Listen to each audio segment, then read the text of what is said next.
Welcome to the Coast to Coast podcast, brought to you by Play Picks and the Lines. Coming to you from the West Coast, Josh Lander, joined by my guy Nate Weitzer on the East Coast. And we are looking at a Wednesday night playoff slate here with just two games. So we got one in the East, one in the West that we are taking a look at here, beginning with the Bucks and the Bulls, followed by the Nuggets and those Warriors. A couple of teams looking to avoid closeouts. As I mentioned, we will start with that Eastern Conference game, get to a few player props and best bets in each of these. Make sure you are liked and subscribed to that page, as we are bringing you every single playoff game with a video, as well as these player props that we can bring you each and every time that we have games on the slate like this. So make sure you are following along with us and head to thelines.com as well, shopping those lines with the best props tool that we have available for you guys. Make sure you're getting the best juice out there. And as always, if you do still need a FanDuel or DraftKings account, head to fdpicks.com or dkpicks.com. Find those listings in your area, such as what we've got for tonight. Nate, let's get into it.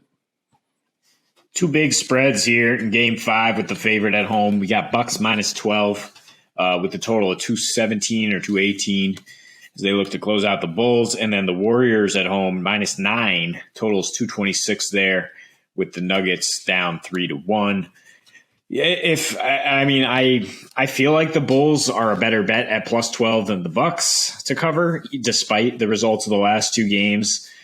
Bulls did show that they can compete in Milwaukee. They won in Milwaukee. I'm not saying that that's a preferred bet by any means, because they'd really be surprising people if they came out and covered. I'm saying I get the feeling that they can compete or will compete rather than just completely laying down to end their season.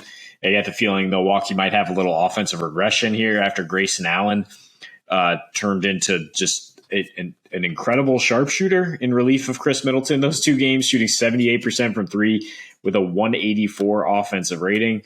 The Bucks might not be quite as efficient offensively, but their defense has been in these last two games. 89.7 defensive rating, outscoring the Bulls in the paint 90-66, out rebounding them by 20. Have hit 14 more threes than them at an 18% higher clip. The Bulls are they have no perimeter weapons with Zach LaVine hurt. Yeah. And we talked about after game 2, they shot 48% from deep. It might as well have been a season high, the way it was an outlier. And sure enough, they shoot 25% in these two beatdowns at home. DeRozan, some rough numbers now over the course of the series. Aside from that game 2 spike, 17 points per game in the last two with a minus 23 plus minus. So, you're definitely not taking the Bulls to win at this point. I think the Bucks, like we said, they woke up with that game 2 loss combined with the Middleton injury and said it's go time. Now they're already going to be looking at the Celtics and trying to get some rest before that huge challenge. And this is a Bulls team that they have handled, that they overlooked because they had won 13 straight with Giannis in the lineup heading into this series. So the Bulls got their attention. Now Milwaukee's winning it with their defense, because that's where they come to play in the playoffs. Yeah, we talked about it last year en route to the championship. They went 14-9 to the under. They had a 107 defensive rating. Pace slowed down from the regular season. So even though the total is dropping here, I think if you want to take a money line, it should be with the under, with the Bucks. That is, I think you're still going to see the Bulls team total probably go under. It's something to eye for sure. We don't have the number yet as we record this on Tuesday night. Yeah. But the Bulls now in their last 8 playoff games, Josh, they're averaging 92 points per game. And if you remove that rare game 2 win, their only win in those 8 playoff games, they're averaging 89 and hitting 7.5 threes at like 25%. The Bucks force you to beat them from 3. They allow the highest percentage out there. And they're shutting the Bulls down completely in the fourth quarter of this series. They have the worst offensive rating. So not a lot to like in terms of points down the stretch. This Bulls offense has been powerless to beat the Bucks down low. To beat the Bucks from anywhere. And that's like we always talk about the Bucks. In modern day basketball, it's really about shooting threes and getting to the rim. And a lot of the best teams do that. Obviously, even the teams that shoot well from mid range, you have to have multiples of superstars that can do that, right? Teams and the Bulls do. The problem is that this Milwaukee defense has just buttoned up, man, and they're not giving anything in the mid range to DeMar. He's double teamed in the exact spots that he wants it. He's not double teamed until he gets inside the 3-point line, and then they're just not letting him do anything. Whereas obviously, the strategy against other guys who are 3-point shooters in today's league, mostly you'll see them try to get the ball out of their hands wherever they are on the floor, and then keep them from getting it back in their hands. So the defense for the Bucks has been spot on. So kudos to Bud in that sense.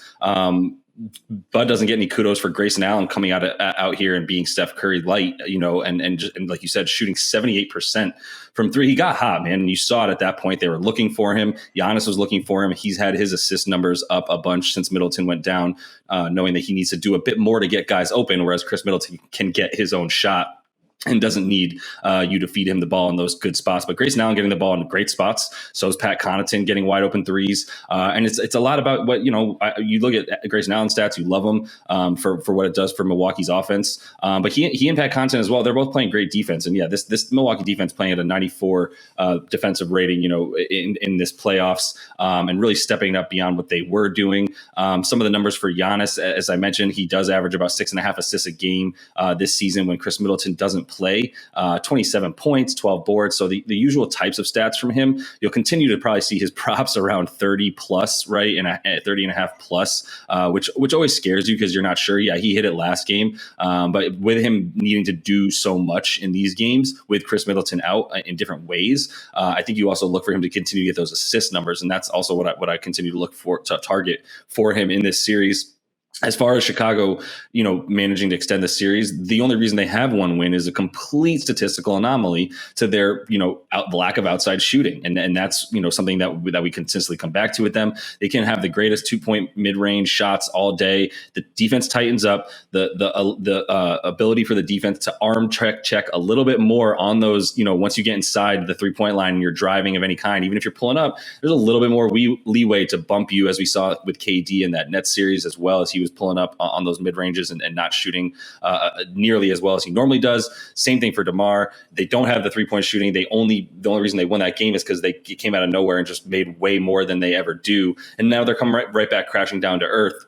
And in their losses this season as a whole, they shoot 6 percentage points less than they do when they're at home. They didn't do it at home. I don't expect them to do it on the road. I do love the under for their points in this game as we come to when we do get them. But as far as the total in this game as well, the only reason I'm scared of 218 is because it's very likely that the Bucks score 115, right, and still blow this team out, maybe 105, 115, 104, and you're still got an over on this one. So I really don't, want to take an under. I actually do prefer an over, yet still, if that team total comes out for the Bulls at about 105 and a half or so. I mean, they score less on the road. They shoot worse on the road. I mean, about 5 points over the course of the regular season less on the road than at home because of the better shooting splits that they have at home. And it does feel just like complete lights out. I really don't know where they would reach unless they do have another random game. But guys like Kobe White shooting in the 20%, from three in this is just crushing them. And so it's I don't know why that would change at this point. Yeah, and DeRozan's getting too much attention, like you said, and he averages 10 points per game fewer in losses for the Bulls. Maybe there's a way to parlay that. I mean, there is room for the Bulls to improve here, though, in terms of, in the fourth quarter, their offensive rating is so bad, but they're not turning the ball over. They're just missing shots. I mean, that's crunch time defense, though. But a 47% true shooting rate, negative 20 net rating in the second half, the last two.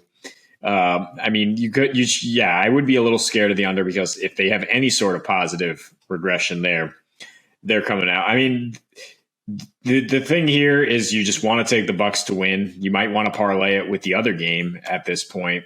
I mean, there's not a ton of value in this game in general. That's why we're going to do a little talking about props here, where you can get some value. Bobby Portis has been a better matchup for the Bucks in the series. Brook Lopez, I mean, who knows if he's still healthy yet, but Bobby now 16 and a half points, 13 rebounds the last two games. He's nearly even money to get a double-double or 25 and a half points assists. And Drew Holiday, who was, let us down in his first game without Chris, if you took his props, But then he comes back, hits 5 threes, had 26 points, 7 dimes. He's at 33.5 PRA tonight. Could get there with mostly just points and dimes. And then terrible odds for him to hit 2 threes. But if you go up to 3 threes, you're getting plus 180. This Bulls defense is horrendous on the perimeter. Especially against point guards. So I like those two guys to get theirs with all the attention on Giannis, like you said. Yeah, we have some stuff on FanDuel at this point, which is nice. As predicted, Giannis at 33.5 points. It's a closeout game, and he comes to play, but I don't love the points for him. I do like the assists, as I mentioned. If you like those, if you did want to take those for him, it's at 6.5, which minus 144. Don't love those odds for 7. I do predict him to get 7, but you'd have to probably take an alternate spread at 8 if you want to make it worth your while for him for 8 assists, which is also likely. But I think for Drew, man, he was just walking up.